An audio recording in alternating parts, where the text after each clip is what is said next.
Imana irahana abantu. Mungu anaadhibu watu Kugeza kurungano rugira kane. mpaka kizazi cha 4 Kwa bamwanka. ya watu wanamkataa. Umuntu ashaka kubaho ubuzima. Mtu anaweza kuwa anaishi maisha Bw'ivyo atateyewe. kwa vitu ambavyo yeye hakusababisha. Ngo byatewe na sekuru. Lakini vimesababishwa na babu yake. Tusomye Kuvayo 20 ku murongo wa 5. Tukisoma kitabu cha Kutoka 20 mstari wa 5. Kuvayo 20 kuri 5. Kutoka 20 mstari wa 5. Havuga ngo ntuzu byikubita imbere ntuzu bisabe kuko jewe uhora Imana yawe ndi Imana ifuha mpora abana ibigabitamye byabase nkageza kurunganwe rugira 3 no kurugira 4 rw'abanyanka. Imana idufashe cyane. Amen. Imana irashobora guhora umuntu. Mungu anaweza kuadhibu mtu Ivyakozwe na se.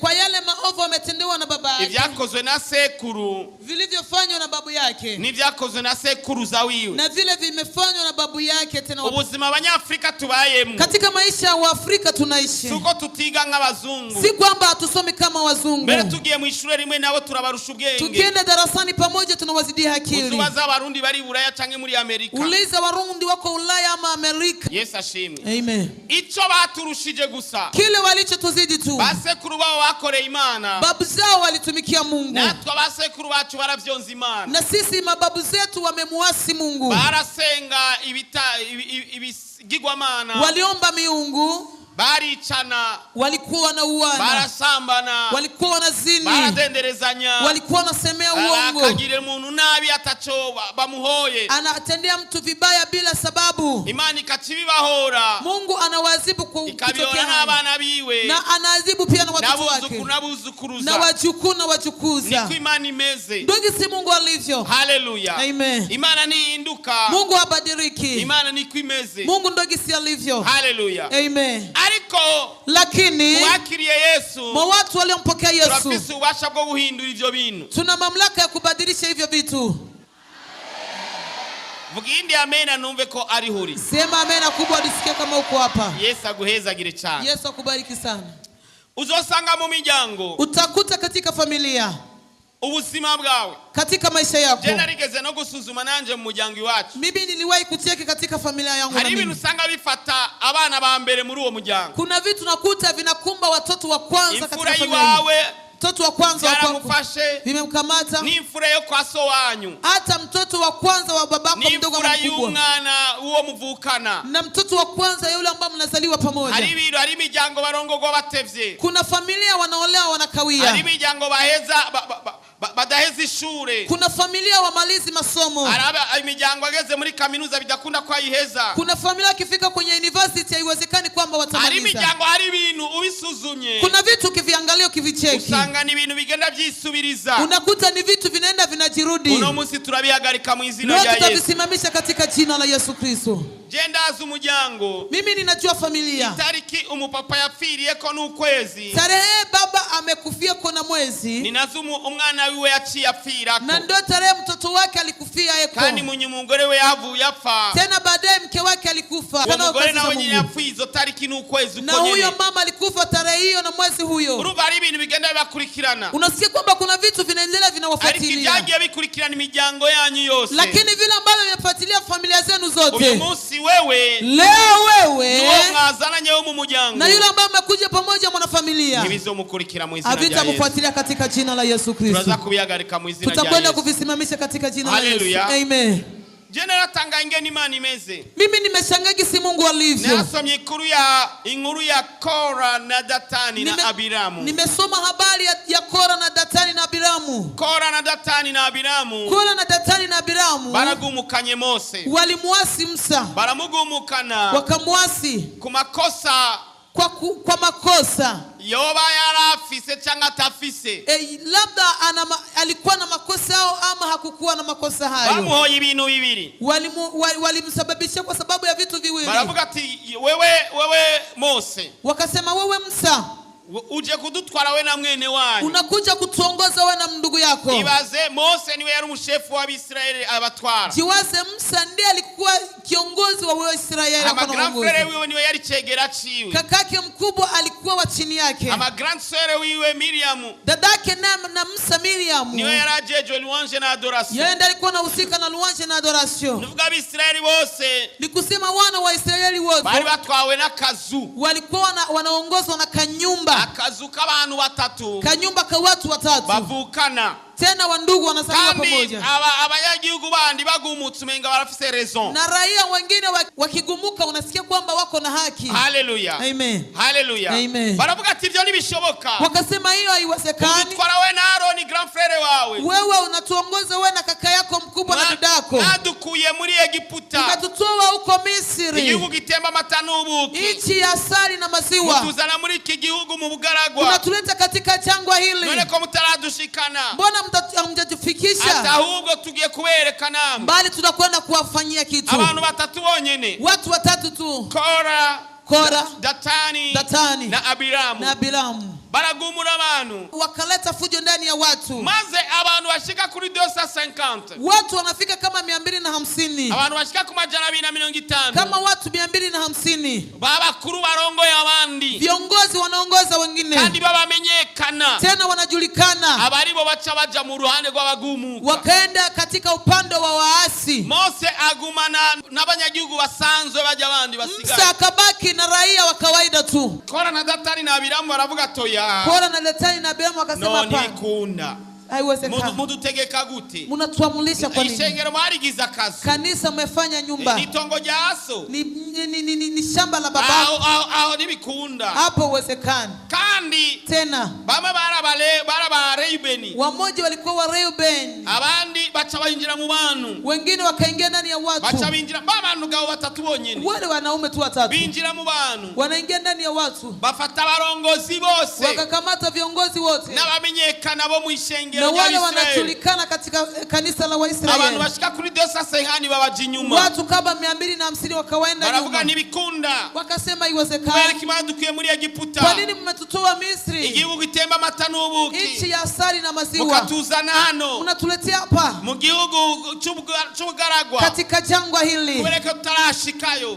na hatujafika kule aho ambapo tunaenda, watugiye. mahali ambapo umetwambia. Mose arababara, Musa akaumia, arakora ikintu kimwe kibi cyane, akafanya kitu kimoja tena aravuga kibaya, ati Imana, akasema Mungu, nuze wemere amashikanwa yabo, usikubali sadaka za hawa watu. iryo ni sengesho ribi Hilo cyane. ni ombi libaya sana. Reka dusome kuvayo, iguharura, Tusome kitabu cha Hesabu, guharura 16 Hesabu 16 ku murongo wa 15, mstari wa 18. guharura 16 Hesabu 16 ku murongo wa 15, mstari wa 15. turasoma mu izina rya Yesu. Amen.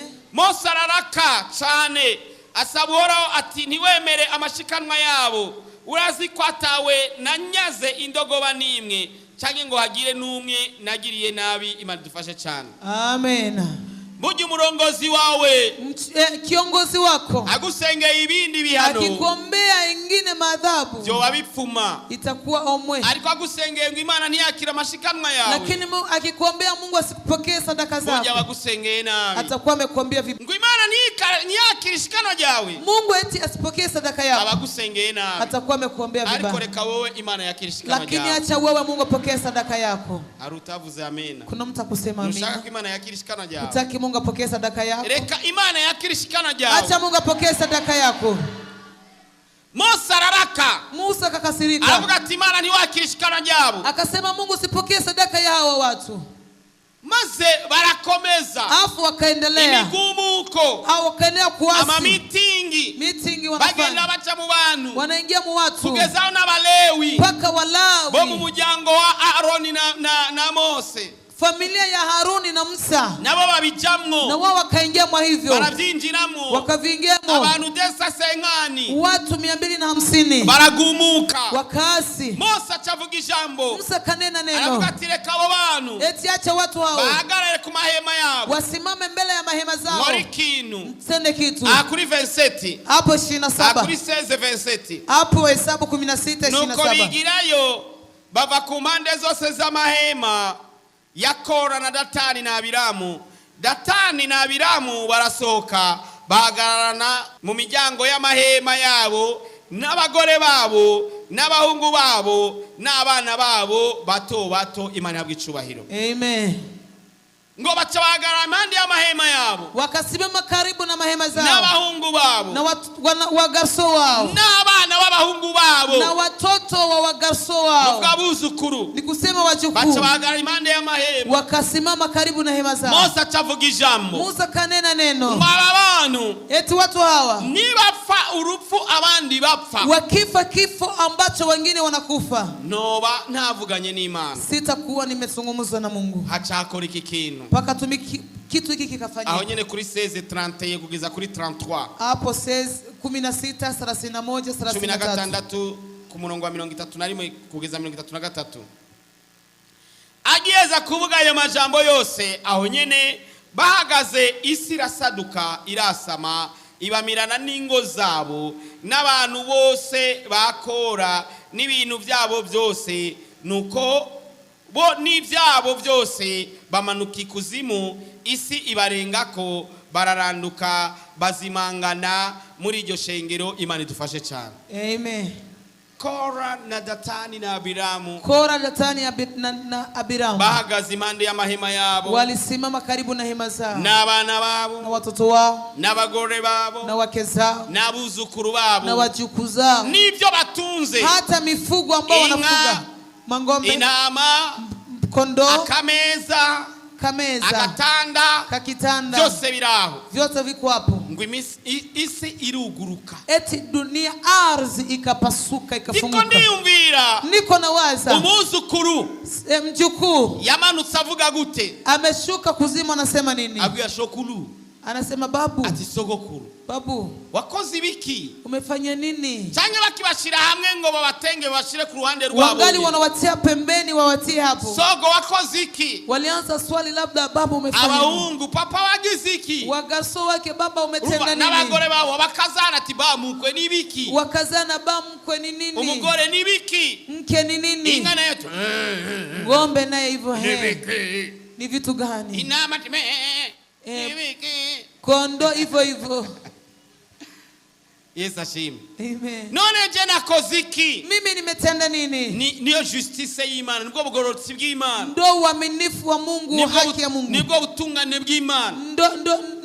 Ndo haki ya Mungu. Niko imeze. Ndo gisi Mungu alivyo. Ihora ibigabitanyo by'abana. Anadhibu makosa ya watoto. By'abasokuru nako. Ya mababu. Ikabihora abana. Anawadhibu watoto. N'abuzukuru. Na wajukuu. N'abuzukuruza. Kugeza kurunganirwa. Paka kizazi cha Mungu. Hari ibyo turiko turacamwo. Kuna vitu tuko tunavipitia. Atari two twabiteye. Si kwamba ni sisi tumejisababisha. Ngo byavuye ahantu. Lakini vimetokea mahali. Ibihugu vya Afrika. Nchi za Afrika. Hari abagurishije abantu muri Amerika. Kuna watu wameuzisha watu Amerika. Baja Black America, baja birabure muri Amerika. Wale wa Black America. Uziko banga birabure, banga Afrika cyane. Unajua kwamba wanakataa Afrika sana. Bavuga ngo basokuru banyu. Wanasema mababu zenu. Nibo bagurishije basokuru bacu. Ndio wameuzisha mababu zetu. Kugira ngo baje mu bucakara. Ili waende katika utumwa. Umuntu yagurishije uwundi. Mtu aliyeuza mwingine. Imana imwandika ku icyaha. Mungu anamwandika kwa dhambi. Kikatage kurikirana n'umwana.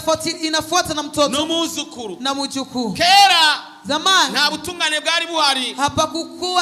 Hapakukuwa watu wa kusema haki.